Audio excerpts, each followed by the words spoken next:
Howdy everyone, it's me once again, the one and only Killer Rodan. And today, I'm going to be reviewing a martial arts film. Of course, because I like these movies, I really do. So, yeah, just can't get enough of these kinds of features. Yes, of course, it's low budget, and it's a really old one, and whatnot. And this one is titled Fist of Fury 3. Now, of course, I'm talking about the American dubbed version of this film, just so you know. But this movie was also retitled as Chinese Connection 3, even though a sequel to that movie was never made, really. I mean, there was supposedly a second one, but that was also just another retitled movie, really. So, not really a sequel, exactly. So, but anyway, original Fist of Fury, yeah, the original one that Bruce Lee actually starred in, that one was actually also known as the Chinese Connection. So yeah, just thought I brought that up. Anyway, this film was also known as The Fist of Fury. Yeah, it was actually titled that as well. But then in the French DVD version, it's titled Fist of Fury. Yeah, the same name as the first film.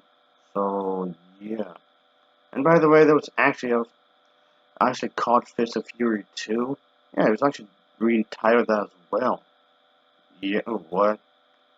Also, yeah, I do believe, yep, there's an actually Chinese connection film starring Bruce Lee. And yeah, remember I brought this up earlier? It was actually also retitled as Fist of Fury 2. So, what? And also this as well. And also retitled as this.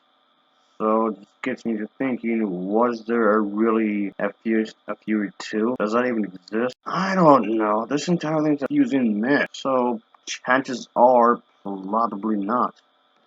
So yeah, folks, as usual, I have to talk about the plot, so let's just get into it, shall we? So here we go.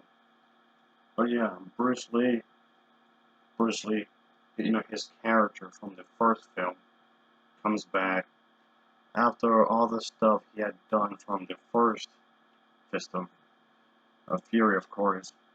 His character returns home to find his brother is causing, uh, let's say, some trouble in town. His mother has been blind because of the stress and crying, and yeah, pretty much.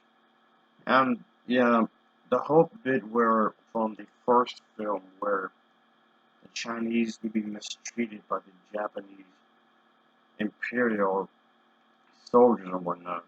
This in itself is a reference to what the Japanese army at the time, the Japanese Imperial Army, had done to the Chinese. This was prior World War II, specifically 1937.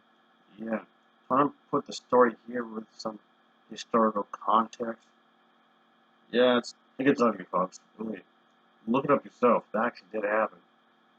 But so yeah, so there's some things going on with that, of course. And the Japanese crime boss has been pretty much terrorizing the family.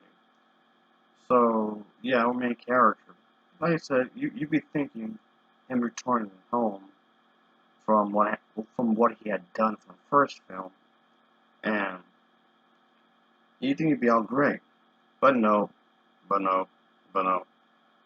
Still some trouble afoot, of course, obviously.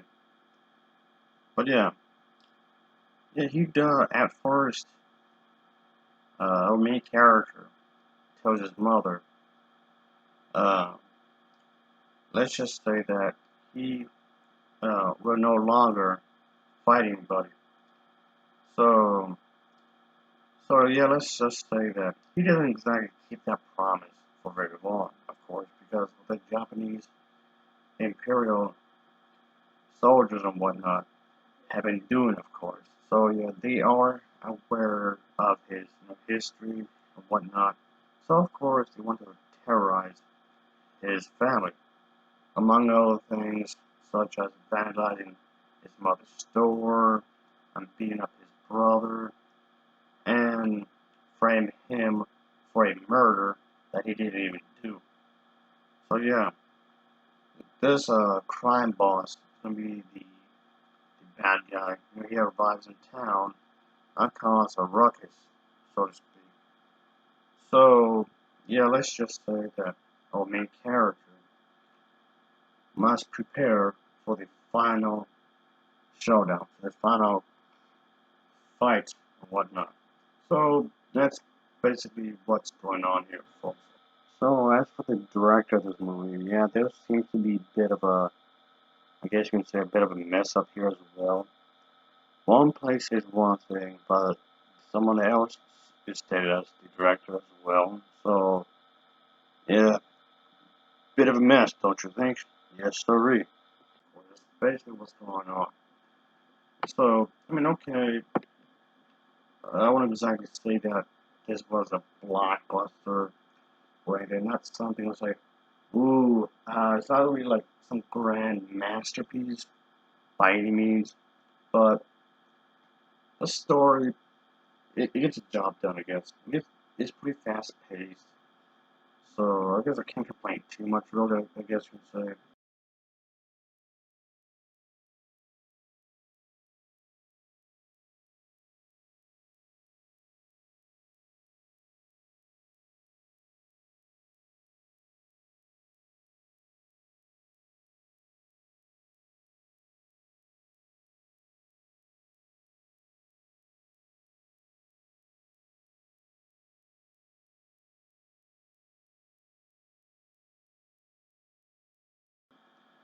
And of course, the dubbing isn't exactly all that great, really, but it's not the worst dubbing, but the dubbing, it's okay. So overall, folks, this was a pretty solid movie. I don't hate it. Of course, the first one's a lot better, obviously, a lot better than this. But this was by no means terrible. It's entertaining. I do like the fight scenes. The fight scenes are pretty well choreographed, taking place in various places and whatnot. So I do recommend this one. If you got some time on your hands and you got nothing else to do, there you go. I'll give this film an overall rating of a 7.0. I think it's a 7.0 for me. And of course, as always, thanks for watching and take care. Until next time, see ya. Oh yeah. Later.